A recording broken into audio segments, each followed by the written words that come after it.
Assalamualaikum warahmatullahi wabarakatuh. Selamat malam dan selamat berjumpa kembali ya para pejuang cuan dan pejuang sangkut arus. Bagaimana nih keadaan kalian semua? Semoga kalian dalam keadaan sehat semua dan saya doakan ya buat kalian sukses semua. Amin. Mantap ya. Oke kan kawan ya, tetap secangkir kopi harus selalu ada buat menemani kesempatan di malam hari ini gitu ya bro ya. Oke, di mana malam hari ini kalau kita lihat bro, untuk Bitcoin masih style lah ya di area 103 ribuan. Untuk market cap sebenarnya udah mantap jiwa nih ya, udah di area 3,36 triliun dolar ya kan.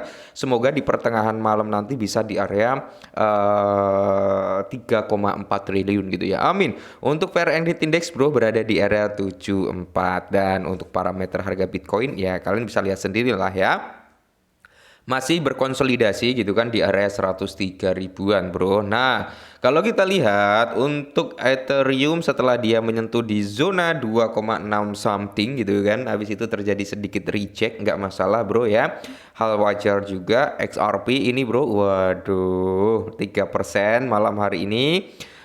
Solana 3% juga, BNB 0,98% bro. Kalau kita lihat mayoritas sih malam hari ini masih dalam kondisi yang cukup bullish ya. Sedangkan kalau kita mengacu pada pergerakannya meme coin bagaimana?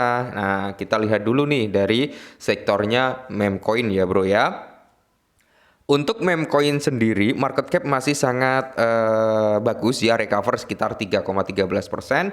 Dan kalau kita lihat di sini bro, perform daripada meme coin, Dogecoin, Shiba Inu, PP ini masih mencoba untuk breakout lagi ya. PP baru di area 0,19%, Shiba 2%-an, untuk Dogecoin di area 3%-an. Cuman kalau kita mengacu pada pergerakan weekly atau satu minggunya, bullishnya bukan main bro. Oke ya. Bong ini juga 37% dalam seminggu. Fartcoin bro ya. Wave. Nah, Wave ini 93% bro ya. Bukan Wave. Tapi iya Wave, sorry, kukira Floki tadi ya kan. Wave 93% harganya udah di area 1 dolar. Terus kalau kita lihat ya mayoritas meme coin ini masih 80% dalam kondisi bullish. Selamat buat teman-teman semua yang mungkin udah pada running profit. Nah, kali ini bro ada sedikit informasi nih buat para holder PP coin.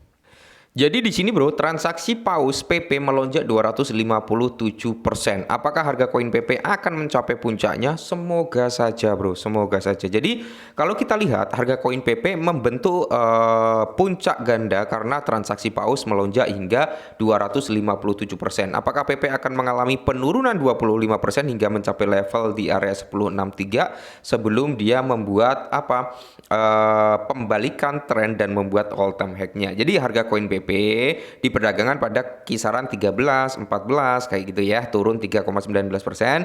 Dan di mana bro, perlambatan Bitcoin memperingatkan kemunduran pasar secara keseluruhan. Nah, kalau kita mengacu pada pergerakan Bitcoin saat ini kan masih dalam kondisi sideways ya, antara range 103 sampai di area 105-an. Itu area sideways daripada si Bitcoin. Nah, saat ini harga Bitcoin naik 1,15% menjadi di area 103,8 ribuan. Nah, berlanjut mengatasi puncak di area 104 ribuan. Harga Bitcoin pada zona volume rendah memperingatkan adanya kemunduran ke zona volume tinggi, yaitu di area 102 ribuan. Oke, jika harga Bitcoin jatuh di bawah 102 ribu, potensi penurunan berkelanjutan ke zona 102 sampai di area 93 ribuan mungkin terjadi, di mana Bitcoin dapat berkonsolidasi selama berminggu-minggu ya. Penurunan Bitcoin ini dapat mempengaruhi PP coin dan altcoin lainnya. Yes, penurunan daripada altcoin ini juga akan mempengaruhi kinerja daripada altcoin. Nah,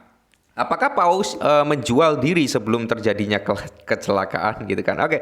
Setelah kenaikan tajam minggu lalu, lonjakan transaksi paus PP memperingatkan akan datangnya siklus puncak untuk PP. Lonjakan transaksi paus setelah rally biasanya menandakan pembentukan puncak, sementara lonjakan setelah koreksi seringkali berarti potensi dasar. Secara historis, puncak dalam jumlah transaksi paus merupakan pertanda pembentukan puncak potensial setelah tren bullish seperti yang terlihat selama Mei, November, dan Desember bro ya.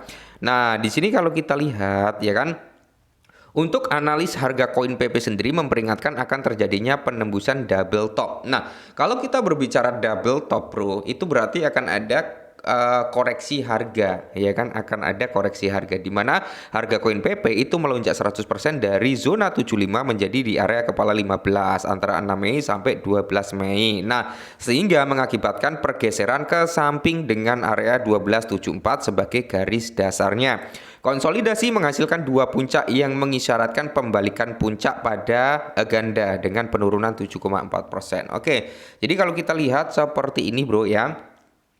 Nah, ini dari time frame 4 jamnya, bro. Ini dari time frame 4 jam kalau kita mengacu pada tatanan ini gitu kan. Ada yang namanya double top, bro. Ada yang namanya double top. Jadi kalaupun PP ini mampu koreksi atau mau koreksi, mungkin dia akan menuju ke ranah kepala 10 seperti yang kita bahas sebelum-sebelumnya, ya kan?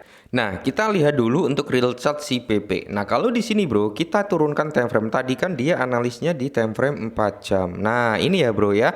Udah kelihatan banget, ya. Nah, kalau kita lihat di sini memang ada pola yang namanya pola double top, bro, ya. Top pertama di mana? Ini. Oke, ini top pertama. Top kedua itu di sini. Nah, itu double topnya ya, bro, ya. Jadi di sini kalau kita mengacu pada pola di time frame 4 jam, mungkin dia akan ada koreksi harga, bro, ya.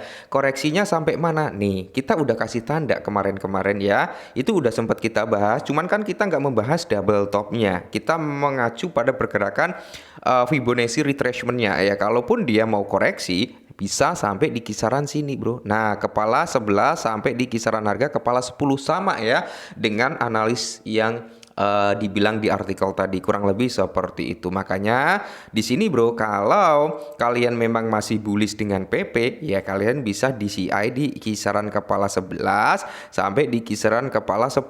Kenapa nggak langsung di kepala 10? Takutnya ya, yang kita takutkan nih kan, kita udah pasang di kepala 10, nggak taunya di kepala 11 udah mantul. Kenapa? Karena di kepala 11, bro, itu mengacu pada pergerakan shadow-nya gitu kan. Dia ngambil dari block ordernya yang belum terrealisasi gitu ya. Jadi potensi pemantulan itu ada di kepala 11. Semisal kepala 11 itu tidak mampu memantulkan PP, ya nice, targetnya adalah di kepala 10 ya kan. Terendahnya di mana? Terendahnya kalau PP mau koreksi, bro, itu bisa sampai di kepala 10 pas ya, 10 pas atau bahkan sampai di kisaran harga 94 atau di area 95. Kenapa sampai di kepala 94 atau 95?